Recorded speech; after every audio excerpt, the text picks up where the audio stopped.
राजनीति में हर शब्द के अपने अपने अर्थ होते हैं। अगर सूबा चुनावी हो तो किसी शब्द पर आर पार की जंग छिड़ सकती है। कुछ ऐसा ही हाल इस वक्त यूपी की राजनीति का है, जहां सियासी घमासान में अब्बाजान छाए हुए हैं। कोई अब्बाजान जैसे शब्द के बहाने योगी आदित्यनाथ पर सवाल उठा रहा है, तो कोई इसे बीजेपी के धर्म वाली राजनीति का रूप बता रहा है। तो ऐसे में सवाल यह है कि क्या अब्बाजान वाली सियासी तान यूपी में असर दिखाएगी, और अब्बाजान वाले इस तान से किसको कितना नफा होगा, किसको कितना होगा फायदा। यह रिपोर्ट देखिए।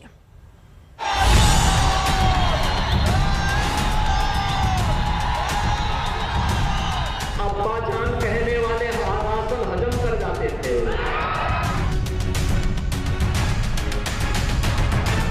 भारतीय जनता पार्टी की सरकार का जाना तय है, इसीलिए सरकार के मुखिया की भाषा बदल गई। ये समझते हैं कि इस तरह से बोलकर वो अपनी गिरती हुई साख को उठा पाएंगे, मगर उत्तर प्रदेश की जनता देख रही है उनको। तो मेहरबान कदरदान सियासतदान यूपी में छिड़ा अब्बाजान वाला घमासान अब तक देखा कि नहीं देखा तो देखिए कि कैसे एक शब्द के जरिए यूपी की सियासत में नए संग्राम का शंखनाद हो गया है। यूं तो कहने के लिए अब्बाजान बड़ा वजनदार शब्द है, लेकिन चुनावी माहौल में इस शब्द को सियासत में ऐसे लपेटा गया कि क्या वालिद, क्या पिता, क्या बाबूजी, क्या पापा, सब पीछे छूट गया। राजनीति में बस एक ही शब्द गूंज रहा है, अब्बाजान।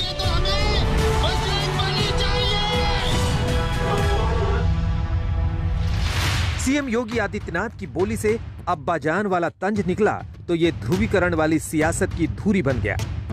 हर कोई जवाब देने के लिए आगे आया। जिस पर इशारों में हमला बोला गया वो भी, और जो शब्दों की इस लड़ाई में अपना फायदा तलाश रहा है वो भी। भारतीय जनता पार्टी की सरकार का जाना तय है, और इसीलिए सरकार के मुखिया की भाषा बदल गई है।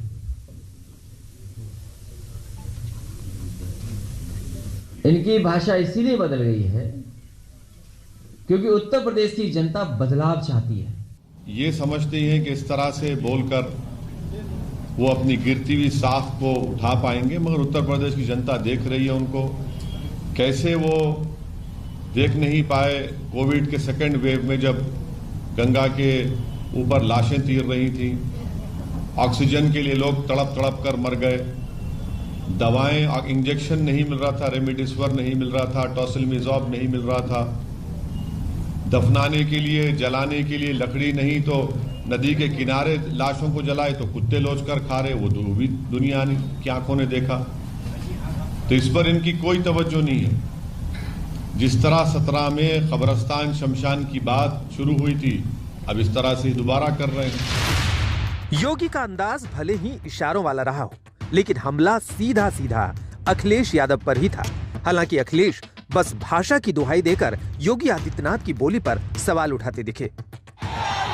योगी आदित्यनाथ ने अपने सियासी शब्दकोश से अब्बाजान वाला ऐसा शब्द निकाला है जिसने यूपी की सियासत में घमासान मचा दिया है। इस शब्द के बहाने योगी तुष्टीकरण वाली राजनीति पर तंज कस रहे हैं, तो विरोधी इसे बीजेपी की ध्रुवीकरण वाली राजनीति बता रही है। यूपी में अब्बाजान को लेकर छिड़े घमासान में कांग्रेस नेता राहुल गांधी भी उतर आए और ट्वीट के सहारे योगी आदित्यनाथ पर हमला बोल दिया। ये लगातार पूरे चुनाव को सांप्रदायिक स्थिति में लाने का प्रयास है, और मैं समझता हूं इस बार नौजवानों ने पूरा मन बना लिया है। और मुख्यमंत्री से उनका सवाल है कि मुख्यमंत्री जी बताई ना भर्तियां कहिया होई। किसान पूछ रहा है कि मुख्यमंत्री जी बताई ना गन्नवा के पैसवा कहिया मिली, दामवा कहिया बढ़ी। राहुल और उनकी पार्टी ने ऐसे बयानों को नफरत वाली सियासत का तरीका बताया, तो खुद योगी आदित्यनाथ जवाब देने के लिए आगे आ गए। जिनके रही भावना जैसी, प्रभु मूर्ति दिन देखी तैसी। और हाँ श्रीमान राहुल जी, अपराधियों और उपद्रवियों के साम्राज्य पर बुलडोजर चलाना अगर नफरत है, तो ये नफरत अनवरत जारी रहेगी। उधर यूपी के चुनावी समर में उतरने को तैयार आम आदमी पार्टी अब्बा जान वाली सियासत के बहाने योगी सरकार के कामकाज पर सवाल उठा रही है। अब चुनाव में सबको अब्बा जान भी याद आएंगे, सबको अम्मी जान भी याद आएंगी। जब चुनाव नहीं था तो बाकी जो लोग हैं, जरा योगी जी से मैं रिक्वेस्ट करूंगा, आज की वो तस्वीर है फिरोजाबाद की, जब एक पिता अपने बच्चे को, डेंगू से बीमार बच्चे को साइकिल पे लेके आया है और उसको अस्पताल में बेड नहीं मिला, वो वापस लेके जा रहा है। जरा उसको भी देख लें, उसको देखें और उससे बात करें, कौन सा जान याद आ रहा है। कुशीनगर में जनसभा को संबोधित करते हुए रविवार को मुख्यमंत्री आदित्यनाथ ने तुष्टीकरण बनाम विकास का मतलब समझाया। इस दौरान योगी ने विरोधियों पर हमले के लिए अब्बा जान शब्द का इस्तेमाल किया था। अब्बा जान कहने वाले राशन हजम कर जाते थे।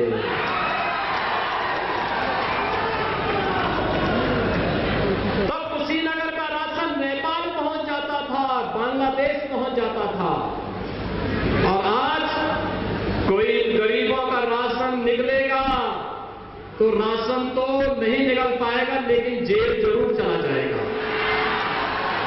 और भाइयों बहनों, यही संकल्प लेकर के हम लोग चले। पहले गरीबों की नौकरी पर अब्बा जान कहने वाले डकैती डाल देते थे, पूरा परिवार झोला लेके निकल पड़ता था। जिसके बाद उत्तर प्रदेश में चुनावी माहौल गर्मा गया और वार पलटवार का दौर शुरू हो गया। चुनाव से पहले यूपी की फिजा में सियासी बादल डेरा डाल चुके हैं। ये बादल कई जगह बरस रहे हैं और कई जगह गरज रहे हैं। इस गरज बरस के बीच ही सत्ता का खेल खेला जाना है। इस खेल से पहले जबरदस्त घमासान है और विवादों में अब्बा जान है। आज तक ब्यूरो। मुख्यमंत्री योगी आदित्यनाथ की बोली से अब्बाजान वाला तंज निकला तो ये ध्रुवीकरण वाली सियासत की धुरी बन गया। विपक्ष का आरोप है कि योगी आदित्यनाथ चुनाव से पहले हिंदू और मुसलमान करने के लिए अब्बाजान वाला बयान दे रहे हैं। ऐसे में यूपी में मुस्लिम वोटों के उस गणित को भी समझना जरूरी है जो अब्बाजान वाली सियासत का सार है।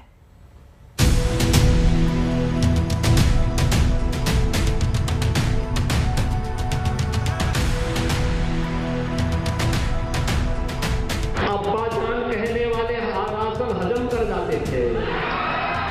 और आज कोई गरीबों का राशन निकलेगा तो राशन तो नहीं निकल पाएगा, लेकिन जेल जरूर चला जाएगा। अब्बाजान योगी आदित्यनाथ की जुबान से निकला ऐसा शब्द जिस पर यूपी में सियासी घमासान चढ़ गया है। यूपी के चुनावी दंगल से पहले हर पार्टी, हर नेता अपने हिसाब से इस शब्द की व्याख्या कर रहा है। कोई इस शब्द को धर्म के तराजू से तौल रहा है, कोई इसे ध्रुवीकरण वाली राजनीति के पैमाने पर परख रहा है, तो कोई इसे तुष्टीकरण वाली राजनीति पर तंज बता रहा है। लेकिन अब्बाजान शब्द की सियासी व्याख्या से पहले बड़ा सवाल ये कि आखिर योगी आदित्यनाथ अब्बाजान शब्द का इस्तेमाल विरोधियों पर वार के लिए क्यों कर रहे हैं, और क्यों योगी का ये वार इतना तीखा है कि विरोधी भी बिना जवाब दिए नहीं रह पा रहे और ऐसे बयानों को सरकार की नाकामी छिपाने का तरीका बता रहे हैं। इस सरकार के मुख्यमंत्री जी और सरकार वो काम नहीं बता सकती जिसका वो शिलान्यास किया हो और उसी का उद्घाटन कर रहे हो। अपनी पार्टी के नेताओं को भी सम्मान देने के लिए इनके पास काम नहीं है, और अगर कोई काम चुरा रहा है तो समाजवादियों का काम चुरा करके अपने नेताओं के नाम लिखते हैं।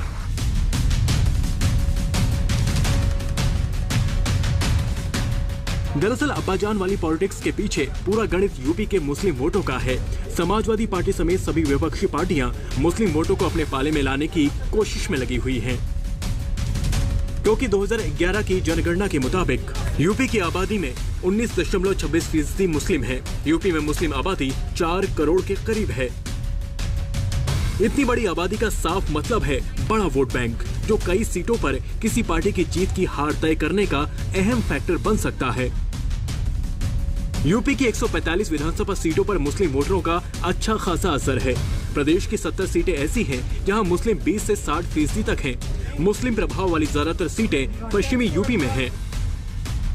इन्हीं मुस्लिम वोटों के दम पर ओवैसी की पार्टी उत्तर प्रदेश में पैर जमाने की कोशिश में लगी है और ओवैसी हर रैली, हर सभा में यूपी में मुस्लिमों के हाल पर योगी सरकार से सवाल कर रहे हैं। आपने मुसलमानों का ड्रॉप आउट रेट कंट्रोल करने के लिए क्या किया? 60% ड्रॉप आउट रेट है उत्तर प्रदेश मुसलमानों का।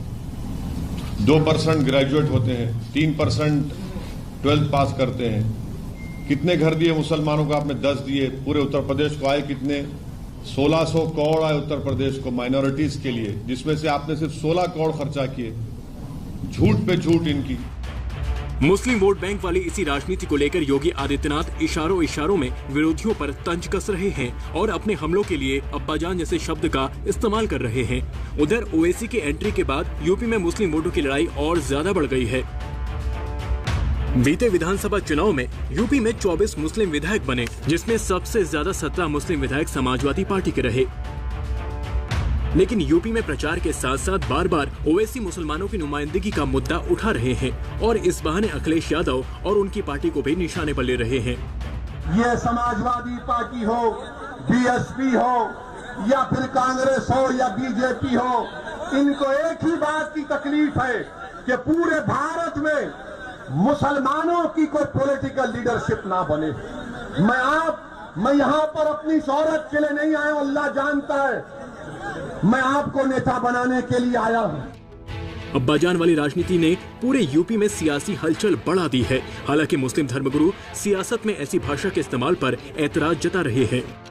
अब से पहले भी माननीय योगी जी ने इस लफ्ज का इस्तेमाल किया था सपा मुखिया मुलायम सिंह के लिए, लेकिन जैसे जैसे अब चुनाव नजदीक आते जा रहे हैं और मैं समझता हूं इनकी जमीन खिसकती जा रही है।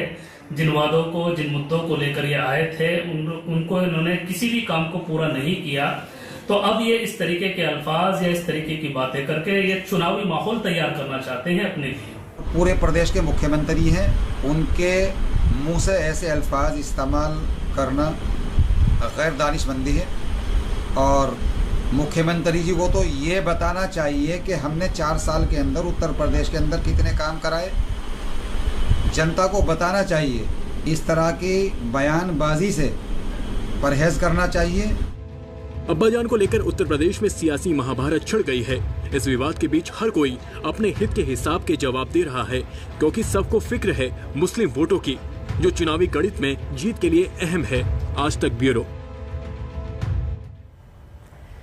इसी के साथ एक छोटे से ब्रेक के लिए हम रुकेंगे, लेकिन जब वापस लौटेंगे तो आगे आपको दिखाएंगे पानी दुश्मन। किस तरह की तस्वीरें सामने आई हैं जो बेहद भयावह हैं देश के अलग अलग हिस्सों से। इसी पर हमारी खास पेशकश देखिएगा ब्रेक के बाद। आप देखते रहिए आज तक। शाम के 7:30 बज चुके हैं। शंखनाद में एक बार फिर से आप सभी का स्वागत है। मैं हूं आपके साथ चित्रा त्रिपाठी। सावन तो सूखा निकल गया, लेकिन भादो तो अषाढ़ और सावन की भी कसर पूरी करने में लगा हुआ है। दिल्ली एनसीआर में आफत मचाने के बाद अब गुजरात में मूसलाधार कहर बरसा रहा है। बारिश और बाढ़ की आफत सबसे ज्यादा जामनगर में आई है, जहां पानी तो जानी दुश्मन बन गया है। नए नवेले मुख्यमंत्री भूपेंद्र पटेल भी बाढ़ के हालात को देखने के लिए जामनगर पहुंचे।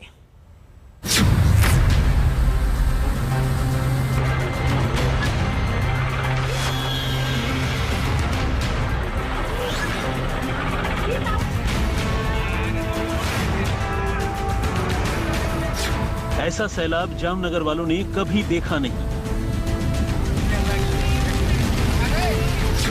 तबाही का ऐसा मंजर कभी यहां दिखाई नहीं दिया।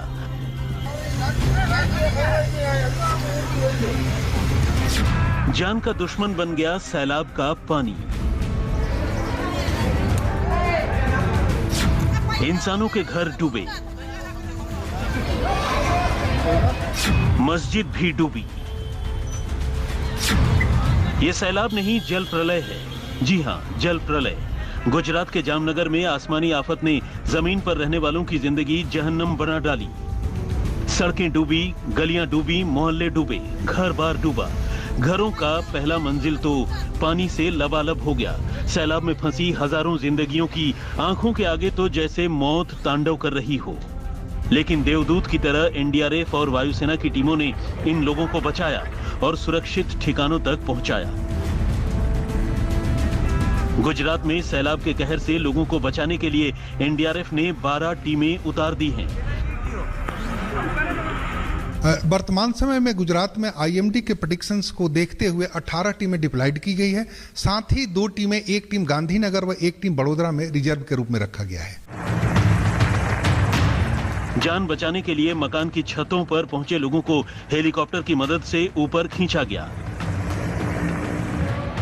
लोग जान हथेली पर लेकर जिंदगी की जंग लड़ने में जुट गए। डूबते घर से निकलने के लिए बिजली के खंभों का सहारा लेने लगे। जामनगर में सैलाब की लहरें इतनी भयावह थीं कि उनमें कार भी किसी खिलौने की तरह बह गई। ट्रक और बसें सैलाब में सड़कों पर फंस गईं। जामनगर में तमाम जगह बाढ़ का पानी तो उतार पर है, लेकिन बाढ़ ने किस कदर तबाही मचाई है उसके निशान अभी भी मौजूद हैं। आप देख लीजिए, यहाँ पर ये ऑटो रिक्शा जो अभी पानी में डूबा हुआ नजर आ रहा है, यहाँ के लोग बताते हैं कि कहीं ज्यादा था और बहुत ज्यादा पानी था और यहाँ पर 3 लोग बह गए थे। कुछ लोग यहाँ पे जो खड़े थे उन्होंने उनका वीडियो भी बनाया था बहते हुए लोगों का, और कुछ लोगों ने उनको बचाया। 3 लोगों में से 2 लोगों को बचा पाए थे। एक मिसिंग रिपोर्ट किया गया था, जिसको आज सवेरे एनडीआरएफ ने एक दूसरे ही बहुत आगे एक गांव है वहां पर उसकी जो बॉडी है उसको निकाली है और अस्पताल भेजा गया है। ये देखिए किस तरह रेलवे का पूरा ट्रैक ही बाढ़ के पानी में बह गया। अब इस ट्रैक की मरम्मत की जा रही है। राजकोट जामनगर प्रमुख हाईवे भी बाढ़ के पानी में डूबकर खस्ताहाल हो गया। तमाम सड़कों पर आवाजाही रोक दी गई है। जामनगर राजकोट हाईवे पर बने इस पुल की हालत खस्ता हो गई है। इस पर भी यातायात रोक दिया गया है। सोमवार को राजकोट में जो तेज बरसात हुई थी उसकी वजह से ये जो आप नदी देख रहे हैं ये इस वजह से है क्योंकि राजकोट में जो बरसात हुई उसका पानी जो आजी डैम है वो उसमें ज्यादा भरा और उसके बाद ये वहां पे गेट्स खोल दिए गए और इसकी वजह से आसपास के जो इलाके हैं उसमें काफी ज्यादा यहाँ पे पानी भर गया। ये आप जो ब्रिज देख रहे हैं ये तकरीबन 20-25 साल पुराना बताया जाता है और कहा जा रहा है कि अभी फिलहाल क्योंकि इसके ऊपर 10 फीट का पानी था और वो सारा क्योंकि इसके काफी ज्यादा फोर्स से बह रहा था तो ट्रैफिक तो रोक दिया गया था, लेकिन अब इसके हालात काफी खराब नजर आ रहे हैं और इसलिए एडमिनिस्ट्रेशन ने फिलहाल यहाँ पर ग्राम रक्षक दल, ये जो आप देख रहे हैं खाकी वर्दी में, ये सब ग्राम रक्षक दल के लोग हैं जो यहाँ पे तैनात कर दिए गए हैं। जामनगर के नागेश्वर इलाके में खेड़ियार मंदिर में 4 लोग फंस गए। इन लोगों का वीडियो वायरल हुआ। इसके बाद उन्हें कलेक्टर के आदेश पर एयरलिफ्ट करवाया गया। जो वहां फंसे थे वहीं से वीडियो वायरल किया था। कलेक्टर ने उस वीडियो को ट्वीट किया। जामनगर में जल प्रलय के हालात क्यों आए, जरा इसकी वजह भी जान लीजिए। भारी बारिश के बाद जामनगर में 18 में से 17 बांध एक ही दिन में ओवरफ्लो कर गए। 24 घंटे में जामनगर, कालापन और जामजोधपुर में 25 इंच बारिश हुई। लोगों की जान खतरे में पड़ी तो हेलीकॉप्टर से रेस्क्यू ऑपरेशन शुरू किया गया। इसके जरिए 43 लोगों को एयरलिफ्ट किया गया। वहीं अब तक जामनगर जिले में 3 लोगों की मौत हो चुकी है, जबकि 2 लापता हैं। 43 लोगों को सुरक्षित स्थान पर भेजा गया है। गुजरात के नए नवेले मुख्यमंत्री भूपेंद्र पटेल जामनगर के बाढ़ पीड़ित धुधाव गांव पहुंचे और बाढ़ पीड़ितों से मुलाकात की। उन्होंने बाढ़ पीड़ितों की हर तरह से मदद करने का भरोसा दिया। इस वक्त हम धुआव गांव में हैं। ये जामनगर का वो इलाका है जहां पर कि पानी काफी ज्यादा भर गया था और यही वजह है कि मुख्यमंत्री भूपेंद्र पटेल इस समय यहां पर आए हैं। लोगों से खुद चर्चा कर रहे हैं, लोगों से बात कर रहे हैं, उनकी समस्याएं को समझने की कोशिश कर रहे हैं ताकि जो भी मदद वो देना सरकार की तरफ से दे सकते हैं वो करने की कोशिश करेंगे। जामनगर के तमाम इलाकों में सैलाब का पानी उतर गया है। कई इलाकों से लोगों को सुरक्षित ठिकानों तक ले जाया जा रहा है। इस सैलाब के पानी ने जो निशान छोड़े हैं उनसे उबरना यहाँ के लोगों के लिए आसान नहीं होगा। जामनगर में विद्या और गोपी घांघर के साथ आज तक ब्यूरो।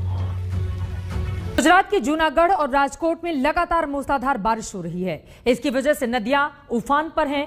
डैम में पानी आउट ऑफ कंट्रोल हो रहा है।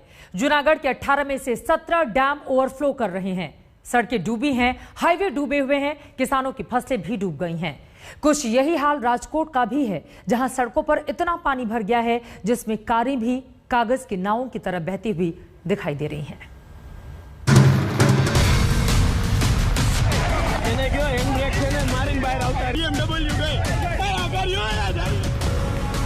सावन तो करीब करीब सूखा चला गया, लेकिन भादों ने गुजरात के जूनागढ़ में आफत मचा दी। झमाझम बारिश के बाद बाढ़ की दोहरी मार ने जूनागढ़ को पानी पानी कर दिया।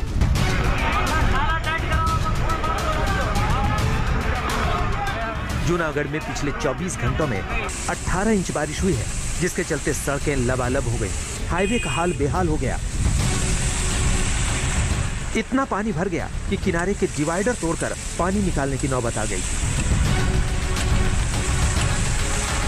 जूनागढ़ पंथक इलाके में चारों तरफ पानी ही पानी है। जहां तक निगाह जाए वहां तक सब कुछ जलमग्न ही नजर आता है। हाईवे पर सड़क और नदी का फर्क मिट गया है। सड़कों पर लोग जान जोखिम में डालकर वाहन चला रहे हैं। वंथली मालवदर हाईवे पर सैलाब की लहरों में पुल तक दिखाई नहीं दे रहा है। पुल पर कितना पानी है इसका अंदाजा लगाने के लिए लोग पुल के किनारे लाठियां लेकर खड़े हैं। जूनागढ़ में मूसलाधार बारिश की वजह से नदियां और नालों में उफान आ गया है। कई डैम लबालब हो गए। डैम से पानी छूटने पर हालात बिगड़ गए। नेशनल हाईवे पानी पानी हो गया। कई गांवों में बाढ़ का पानी घुस गया। जूनागढ़ में गिर के जंगल की सभी नदियां उफान पर हैं। ओजत, भादर और उबेन नदियों में भीषण सैलाब आया हुआ है। जूनागढ़ के हसनापुर, आनंदपुर, बिलिंगडन, उजात, वज्रमी और थ्राफत जैसे बड़े डैम ओवरफ्लो कर गए।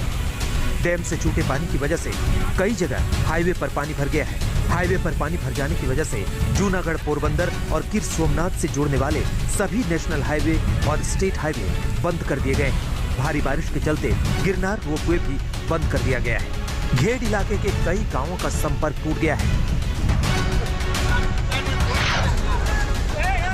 ये तस्वीर जूनागढ़ के आनंदपुर की, जहां पुल पर मौजूद लोग नीचे पानी से लबालब नदी में गिरी कार को ऊपर निकालने में लगे हुए हैं। नीचे पानी का सैलाब है तो ऊपर जन सैलाब है। लोग तमाशा देखने के लिए जुटे हुए हैं। पानी में डूबी काले रंग की इस कार को क्रेन की मदद से निकालने की कवायद चल रही है।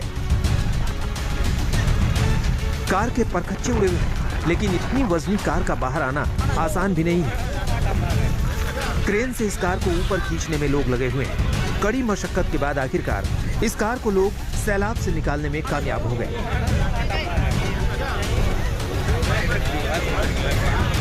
दरअसल इस कार का ड्राइवर जब इस पुल से गुजर रहा था तभी सैलाब की तेज लहर उसके सामने आ गई। डर के मारे ड्राइवर कार छोड़कर भाग गया और ये कार सैलाब की लहरों में समा गई। बाढ़ का पानी उतरा तो इस कार को निकालने की कवायद शुरू हुई।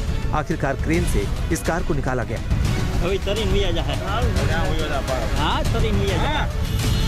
जूनागढ़ में हाहाकारी सैलाब से जनजीवन तो अस्त व्यस्त हो ही गया। सबसे बड़ा नुकसान किसानों का हुआ है। उनकी मूंगफली, सोयाबीन, कपास और ज्वार की फसलें डूब गई। और अब जरा ये तस्वीरें देखिए। ये गुजरात के राजकोट के न्यारी वन डैम की तस्वीरें हैं।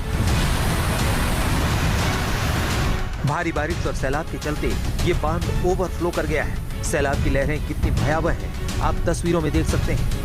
बाढ़ और बारिश के पानी ने राजकोट में बड़े पैमाने पर तबाही मचाई है।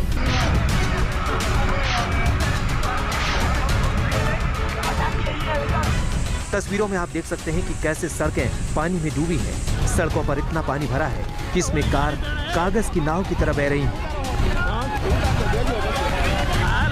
बहुत जगह पे अभी राजकोट में लगातार 22 घंटे से बारिश शुरू है और बहुत सारे इलाकों में पानी घुस चुका है। हमारे घर में भी पानी घुस चुका था, लेकिन अभी हम लोग ऊंची जगह पे आ गए, सभी सेफ है, अभी कोई दिक्कत नहीं। लेकिन हाँ, बाइक और सब अभी और डूब गया है।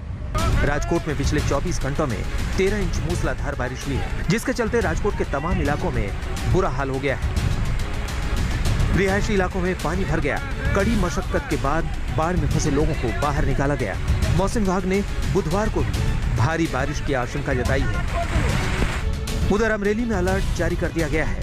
मछुआरों से समंदर में न जाने की चेतावनी जारी कर दी गई है। गोपी घांगर और विद्या के साथ आज तक ब्यूरो। इसी के साथ एक छोटे से ब्रेक के लिए हम रुकेंगे। शंखनाद में अभी के लिए बस इतना ही, लेकिन देश और दुनिया की बाकी खबरों के लिए आप देखते रहिए आज तक।